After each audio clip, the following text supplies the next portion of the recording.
900 سال پہلے کی محفل میں 400 علماء قلم دوات لے کر بیٹھتے تھے اور غوث پاک کا خطاب ریکارڈ کرتے تھے. 70 ہزار کا مجمع اور انسان اتنے، جنات اس سے زیادہ، اولیاء پوری دنیا میں سنتے تھے. جب غوث پاک خطاب کرتے تھے، غوث پاک میرے بھائی. حضرت خضر سے جب پوچھنے والے نے پوچھا عبد القادر جیلانی کیسے ہے، تو کہا ان سے پہلے ایسا ولی نہیں ہوا اور ان کے بعد قیامت تک ایسا ولی امام مہدی تک نہیں ہو سکتا.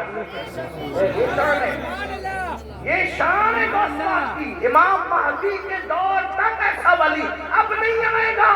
یہ شان غوثیت نام ہے. میرے امام کہتے ہیں تو اپنے وقت کا صدیق اکبر، توجہ، تو اپنے وقت کا صدیق اکبر، غنیو حیدرو عادل یا غوث. اور کہتے کوئی سالک ہے یا واصل ہے یا غوث. سالک اور واصل کا مطلب، سالک اس کو کہتے ہیں جو ولایت کے راستے پہ ابھی چل رہا ہو، منزلیں طے کر رہا ہو، اور واصل اس کو کہتے ہیں جو ولایت کی منزل پر پہنچ گیا ہو. ہمارے اہل سنت کے عقیدے میں غوث اعظم کیا کہتے ہیں، کوئی سالک ہو یا واصل ہو یا غوث، وہ کچھ بھی ہے تیرا سائل ہے یا غوث. بے شک بے شک. کچھ بھی ہو جائے غوث پاک کے در پر ہاتھ ہی پھیلا رہا ہے وہ. یہ شان ہے غوثیت پاک کی. تو میں بات پوری کر دوں، بات مکمل کر دوں. کیا عرض کر رہا تھا؟ اللہ اکبر. ایک صاحب کو حاجت تھی، غوث پاک صاحب کشف تھے. کشف یعنی اللہ نے ان کو دل میں ایسی چمک کی تھی کہ وہ دلوں کے حالات جان لیتے. اور کشف کے بارے میں سب اقوال موجود ہے، میں اس کی کوئی تشریح نہیں کر رہا ہوں، صرف عوام کے فہم کے حساب سے بات میں نے بتاتا. تو جب دیکھا کہ ان کو استنجا کی حاجت ہے، اپنی چادر ان پر ڈالی، چادر اٹھا کر ان پر ڈالی. جب اپنی چادر ان پر ڈالی تو وہ اپنے آپ کو غوث پاک کی محفل میں نہیں پاتے، بلکہ اپنے آپ کو ایک جنگل میں پاتے، جہاں پر نہر تھی، درخت تھا اور جنگل تھا. جنگل میں کوئی نہیں تھا. انہوں نے جلدی جب وہ اپنی چیزیں اتاری، درخت سے لٹکائی، اور لٹکانے کے بعد حاجت سے فارغ ہوئے، وضو کیا. جیسے وضو کیا تو پھر اس کے بعد چادر ہٹائی تو وہ غوث پاک کی محفل میں.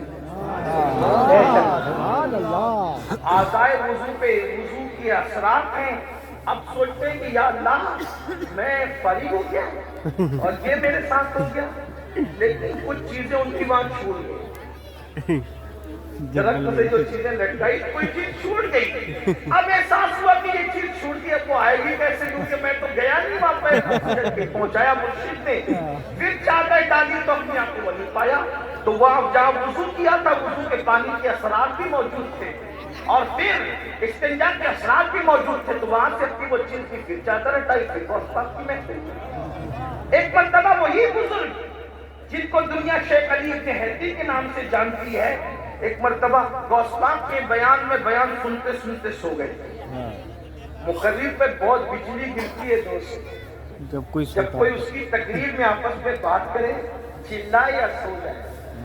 اس لیے کہ حالانکہ میں وہ آدمی نہیں ہوں، میں تو بالکل عوام میں سے ہوں، ان پڑھ سا آدمی ہوں، میری کوئی حیثیت نہیں. لیکن مقرر جو تقریر 1 گھنٹے کی کرتا ہے نا، کم سے کم 4 گھنٹے وہ محنت کرتا ہے جب 1 گھنٹے کی تقریر تیار ہے.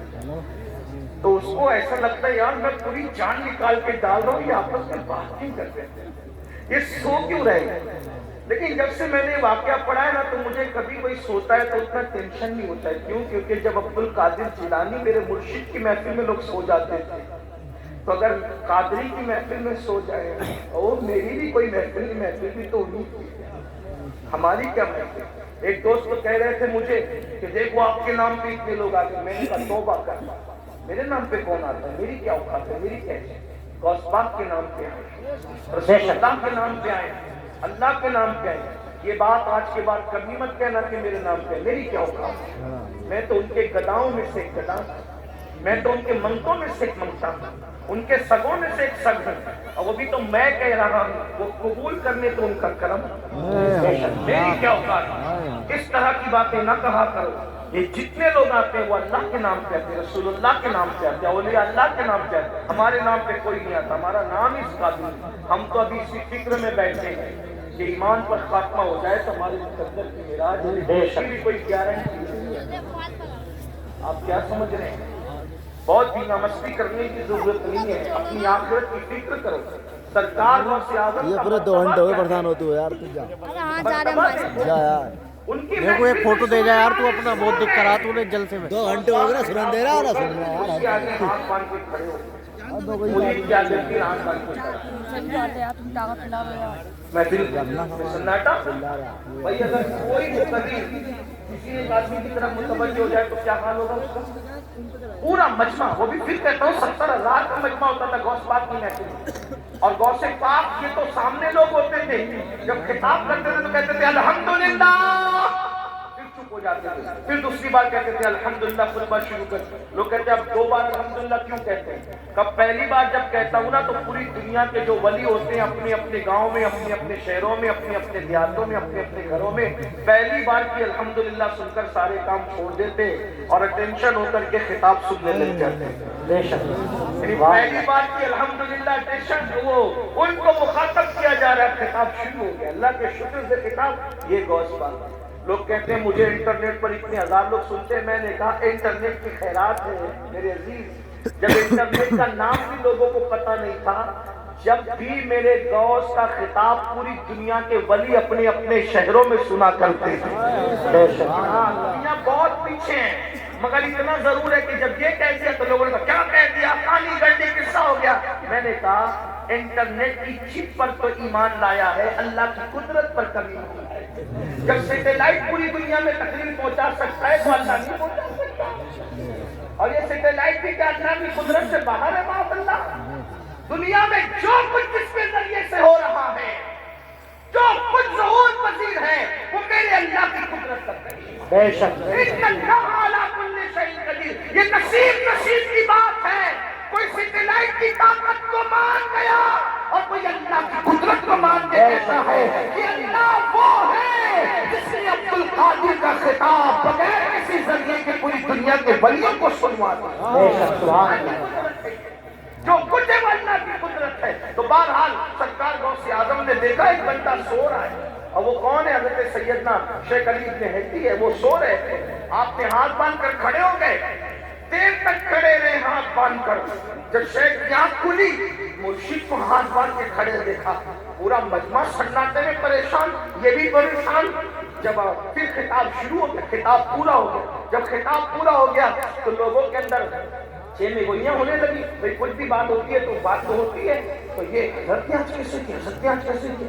آخر کسی نے پوچھ لیا حضور آپ شیخ کے سامنے ہاتھ باندھ کے، مرید اور خلیفہ کے سامنے ہاتھ باندھ کے کھڑے تھے؟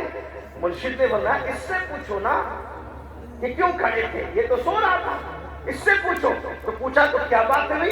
تو کہا جیسی حضرت کے خطاب میں میری آنکھ لگی تو کیا دیکھا کہ رسول اللہ تشریف لائے۔ سبحان اللہ سبحان اللہ، اس محفل میں حضور تشریف لائے ہیں۔ تو مرشد کو بات کہتے ہیں یہ جو سوتے سوتے دیکھ رہا میں جانتے جانتے، سبحان اللہ سبحان اللہ، یہ غوث پاک کی شان ہے۔ مرشد غوث پاک کا مقام تو بات سمجھتے ہیں، لیکن اس مقام کو پانے کے بعد بات سمجھ، اس مقام کو پانے کے بعد سرکار غوث پاک روتے تھے۔ توجہ، قم بسم اللہ کہہ کے مردہ زندہ کر دیں، جس کے خطاب میں غوث پاک کی عزت کو بڑھانے کے لیے خود اللہ کے رسول تشریف لائے۔ سوچیں کیا ذات ہوگی جس کے خطاب کی محفل کی عزت بڑھانے کے لیے حضور آئے، خضر آئے، موسیٰ علیہ السلام آئے، انبیاء آئے، مولا علی آئے۔ میرے امام کہتے ہیں کہ اولیاء کیا خود حضور آئے، وہ تیری واز کی محفل ہے یا غوث، وہ تیری واز کی محفل ہے یا غوث، یہ شان ہے۔ پھر روتے ہیں، کسی نے رونے کا سبب پوچھا یا غوث الثقلین کیوں روتے ہیں، رونے کی وجہ کیا ہے؟ فرماتے ہیں عبد القادر کے لیے عید کا اور خوشی کا دن وہ دن ہوگا جس دن ایمان پر اس کو خاتمہ نصیب ہوگا، جس دن میرا خاتمہ ایمان پر ہوگا۔ اور غوث پاک فرماتے ہیں جو ایمان پر خاتمے کی فکر نہ کرے، توجہ کر لے، جو ایمان پر خاتمے کی فکر نہ کرے. غوث اعظم فرماتے ڈر ہے کہ جب مرے گا تو اس کا خاتمہ خراب ہو جائے گا، اس کا خاتمہ کفر پر ہوگا. دعاؤں کے اندر دکانیں مانگنے والوں، دعاؤں کے اندر مکان مانگنے والوں، دعاؤں کے اندر دنیاوی چیزیں مانگنے والوں، مانگو منع نہیں کرتے، لیکن کیا ایمان پر خاتمے کی بھی فکر ہے؟ ایمان پر خاتمے کی بھی فکر کرتے ہیں؟ تو وہ جو میں روایت بیان کرنے چلا تھا اس کو اینڈ کر دوں. اللہ اکبر. تو جب سرکار عیسیٰ علیہ السلام نے آواز لگائی کہ بتاؤ